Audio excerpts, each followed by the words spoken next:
listener production. Hi, Sasha Barber-Gatt with you. Welcome to The Briefing. One Aussie state is investigating its fleet of foreign-made electric buses after warnings they could be remotely disabled using a kill switch. So what does that mean, and who exactly would want to trigger that switch? Sounds conspiratorial, sounds anti-Chinese, it's not.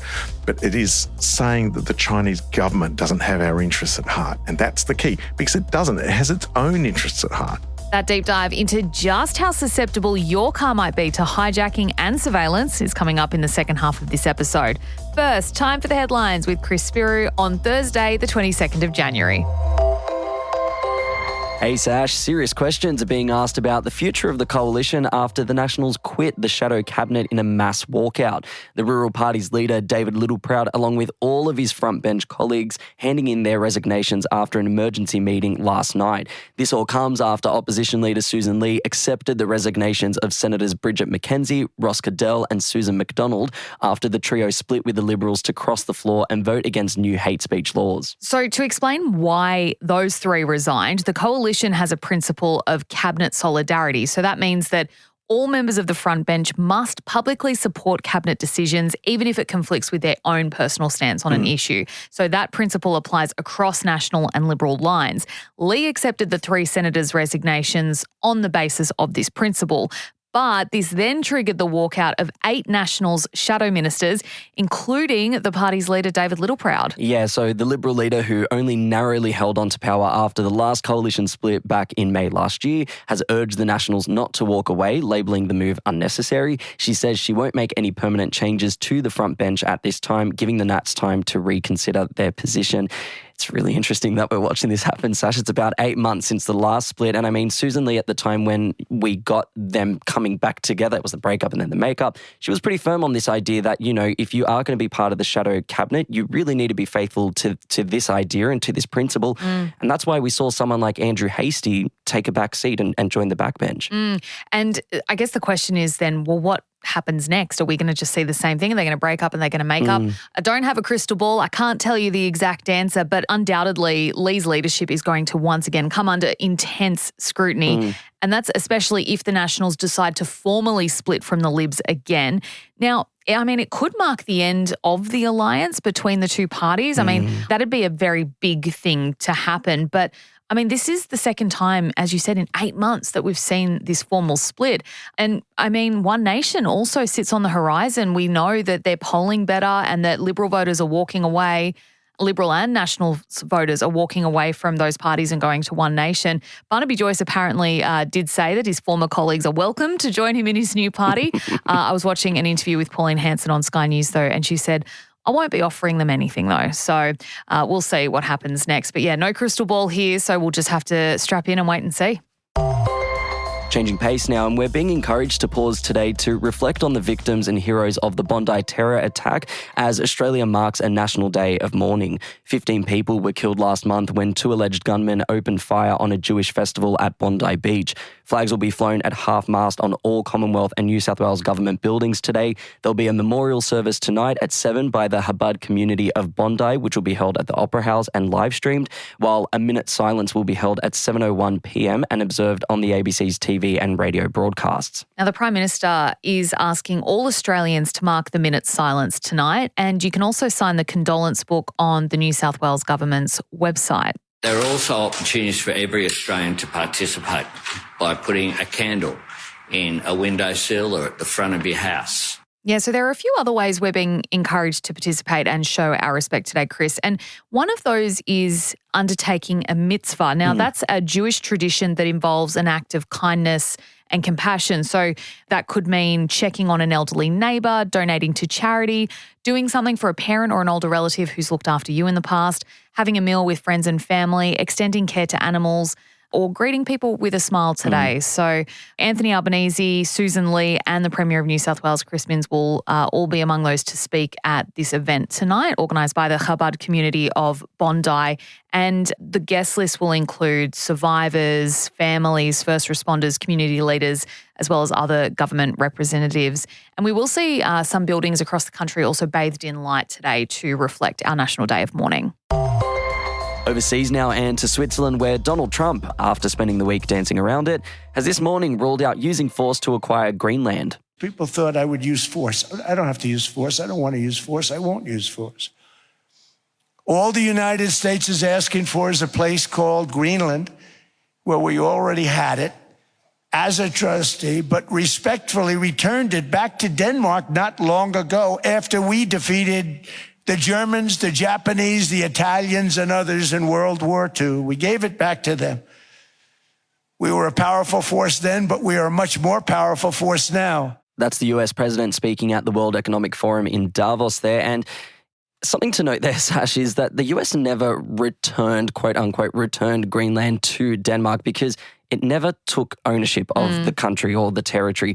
Yes, there was an agreement signed during World War II when the Germans occupied Denmark that the US would protect Greenland, and that allowed the US to build a bunch of bases there. The war ended. Control reverted back to Denmark. Using the word trustee, that word is so misleading because there was never a formal trustee or ownership transfer. It was very much the US taking on this protective role. And also, like what he said there about, the US taking out the Germans, the Japanese, the Italians, it's just low-key offensive to all the other allies and all the other soldiers who fought in World War II and, contributed to the defeat of those countries as well. I mean, of all the offensive things Trump says, that ranks pretty low on my book. Trump did open his speech, which lasted more than an hour, by the way, saying Europe was headed in the wrong direction. He also took aim at a range of policies from renewables to immigration and defence. Every NATO ally has an obligation to be able to defend their own territory. And the fact is, no nation or group of nations is in any position to be able to secure Greenland other than the United States. We're a great power, much greater than people even understand. I think they found that out 2 weeks ago in Venezuela. So he described his aspirations for Greenland as a small ask over a, quote, piece of ice that the US would develop and improve in a way that would benefit the US and NATO members. And he had this message to Europe's leaders. You can say yes, and we will be very appreciative, or you can say no, and we will remember. Yeah, so look, he did say when it comes to his aspirations over Greenland that this has very little to do with its natural resources, which it does have a lot of, and said it is because of that strategic role and it's important to world protection because of that threat of China or Russia coming in and wanting to control it. We did hear from Denmark's foreign minister after this speech. He said that he welcomes the US president's comments about not using force to take Greenland, but once again ruled out the prospect of negotiating any sale. Back home, move over baby boomers. Gen X is now the generation with the most property wealth.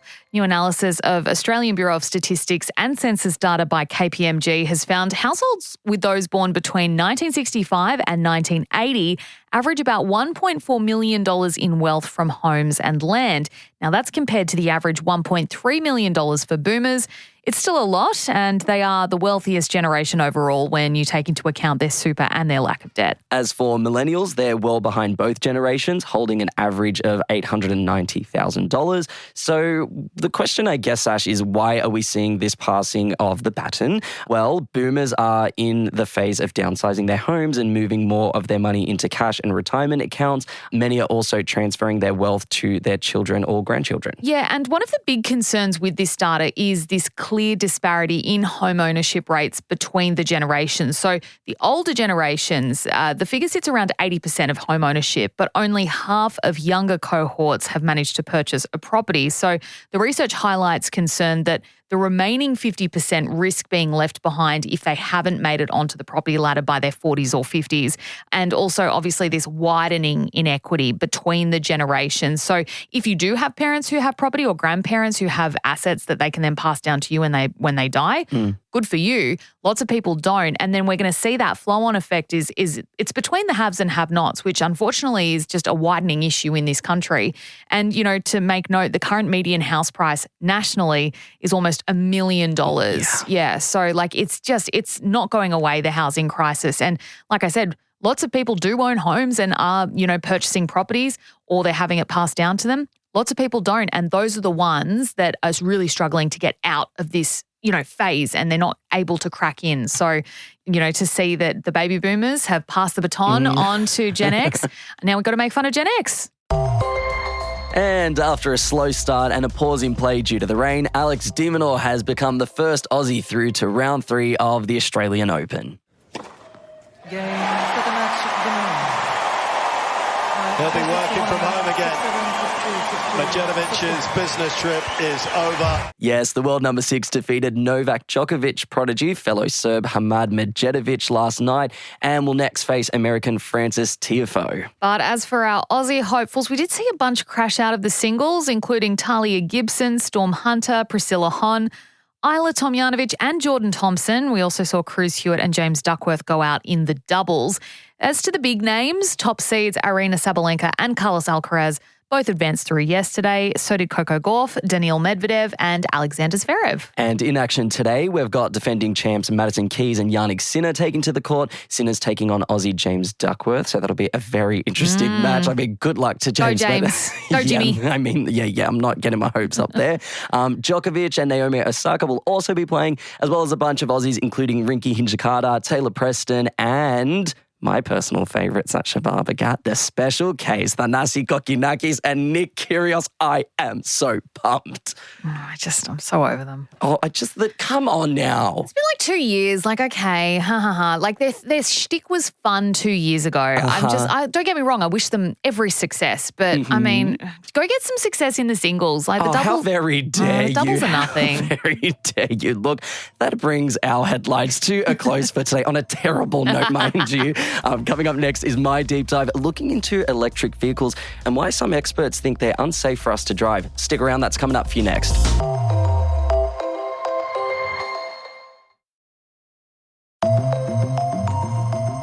Imagine doing 110 on the highway at night. You're in the middle of overtaking someone when suddenly your car goes dark. Your lights, displays, and even your brakes all stop working. Now, it sounds like a scene from an action movie, but it's a very real risk leading experts warn we face each and every time we get into an electric vehicle, especially those made in China, which account for more than 70% of those on our roads. And they're ramping up their messaging now that one of our state governments is reopening its investigation into its fleet of Chinese-made electric buses after international authorities found they could be remotely shut down using a quote-unquote kill switch.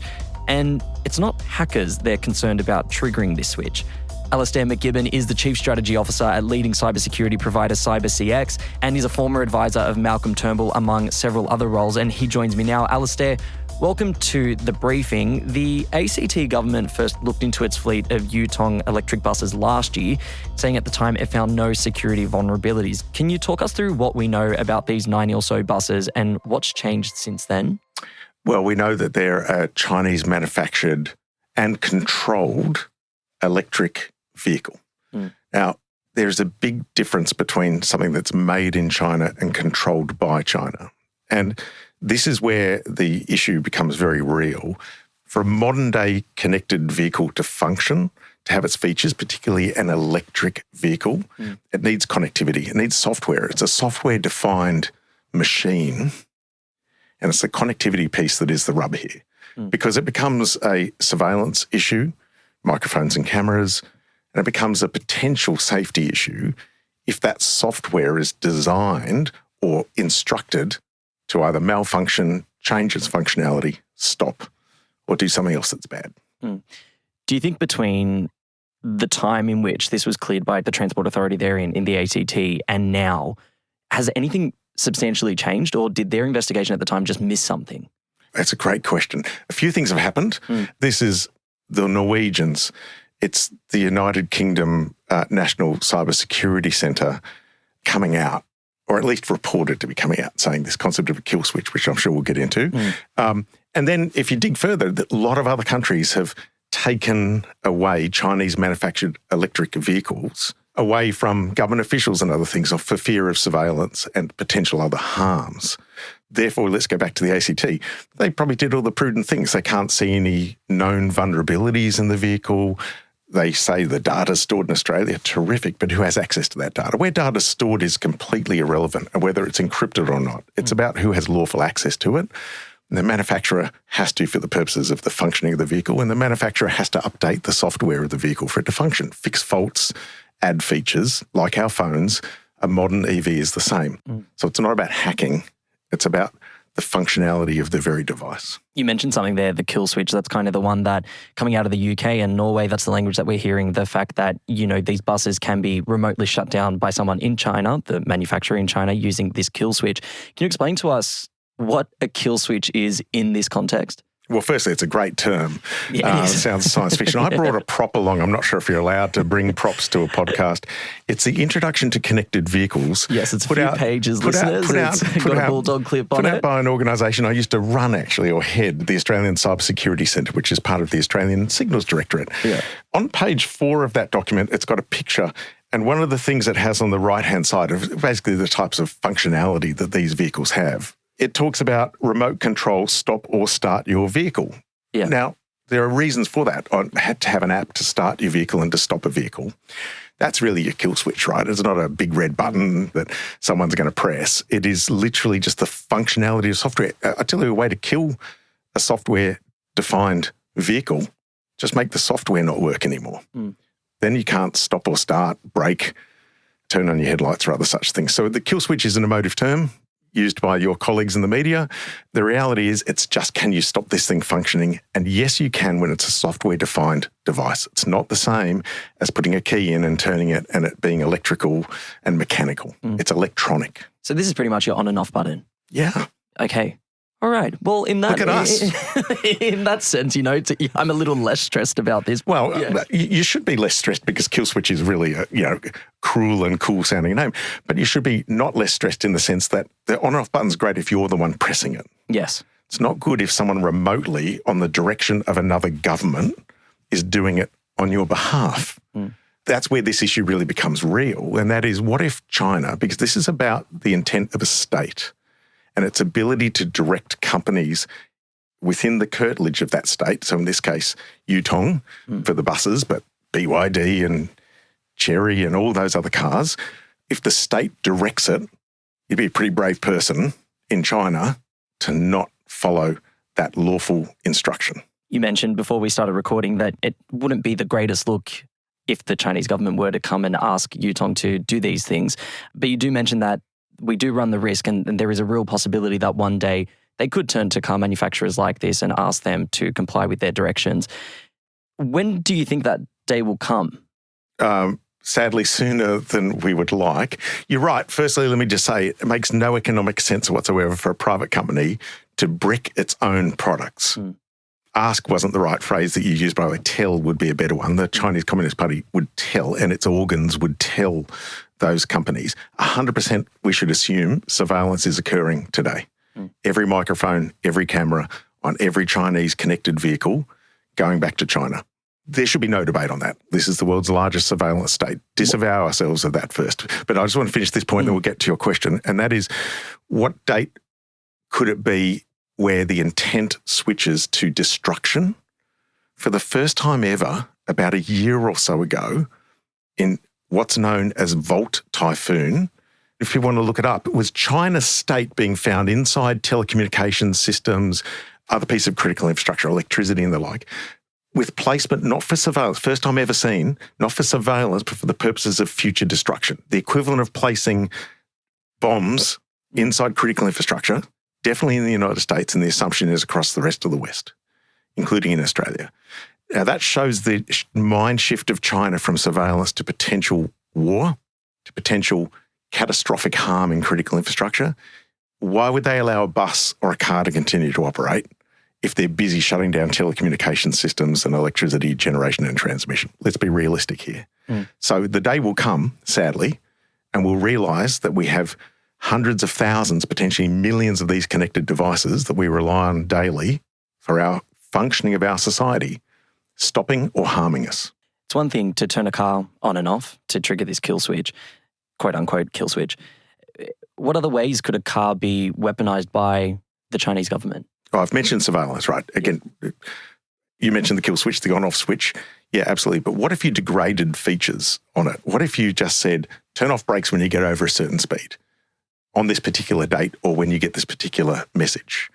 What if you tampered with the battery management software, which you've got on your phone and you have on your solar battery, which is also Chinese, by the way, connected to your house with your solar panels, because we're all trying to electrify. Brilliant. Well, and get cheaper energy Right, bills. but imagine if you turned off that switch there that says, when this battery is full or hot, stop charging.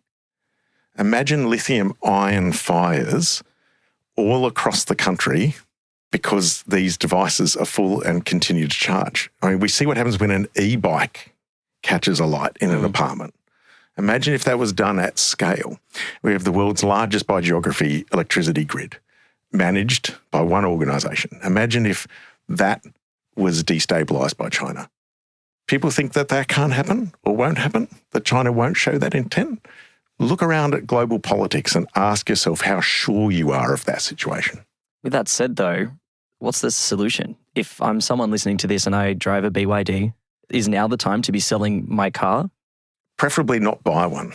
Yeah. Now, I'm not naive enough to say that the Commonwealth government should ban these items. I know what type of diplomatic row that would cause, and we've seen what happens. In 2018, the Australian government made a decision around high-risk vendors in the 5G networks, and they excluded Chinese manufactured goods in 5G.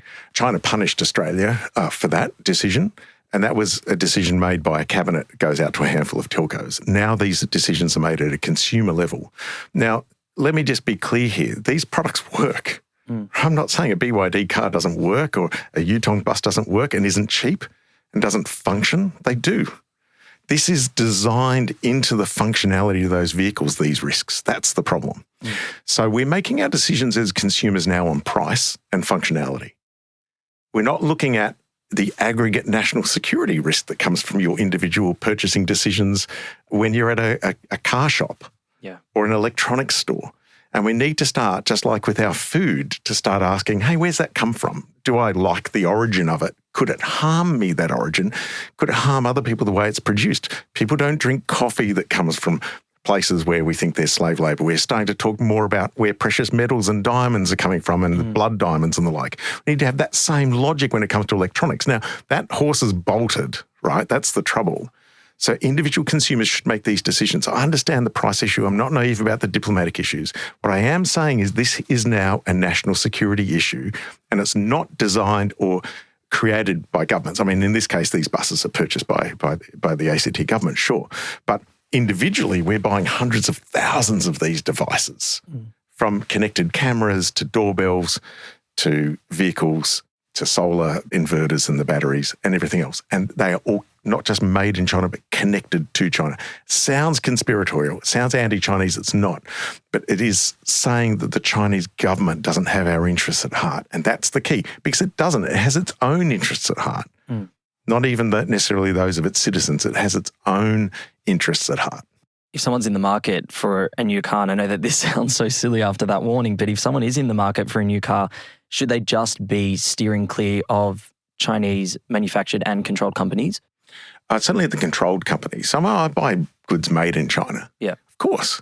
You couldn't avoid them anyway, but we do need to look at when it's a connected technology, where it's from. Buy from Japan or South Korea or Europe or other places. Now, I'm not naive enough to think I'm going to convince more than one person to do that, but hey, I'll try to convince that one person. In terms of manufacturing, we know that Tesla manufacture a lot of their cars in China and a lot of their parts come from China. Is that a worry as well? Well, this is the difference between manufactured in and controlled by. So there's always been a question around supply chain security. Computers, you've got one at the desk, probably manufactured in China as well, even though it's a US brand, right? The reality is supply chain security is different. Can you poison supply chain security? Absolutely. I mean, the poster child for that was Israel with the pagers and the radios used by Hezbollah, right? They poisoned a supply chain, and those things dwelled in those devices for years until they decided at a particular second to detonate them. If people don't understand supply chain poisoning, think about that. So yes, any device manufactured theoretically, but we've got to be rational here that those companies, will try to control their IP and their process. Ask yourself where the connectivity is to, and don't let the distributor say to you, all the data is kept in Australia, because that's bogus. Because where does the software come from? Where do the updates come from? And where does that telemetry eventually end up? That's the question that needs to be asked. I was going to say thank you for joining us on the briefing. And I do want to thank you for joining us on the briefing, but you've just given me more and more reason to want to live off-grid. And if anyone listening has any reservations about that, I mean, what more do you need than this podcast episode? Alastair, thank you for your time and for unpacking this for us. Much appreciated. That was cybersecurity expert Alastair MacGibbon speaking with me there. And while I joke that chats like this make me want to go and live on a farm, they really do make me think about all the tech we have in our lives, who controls it, and how one day it could be used as a tool of war. And that's not a threat that's exclusively limited to countries like China. This was a really interesting chat for me, at least, and I'd love to hear your thoughts on it. Chuck us a comment if you're listening on Spotify, or head to our socials. I definitely want to hear your thoughts on this one. That is it for this episode of The Briefing. I'm Chris Spyrou. I'll catch you tomorrow.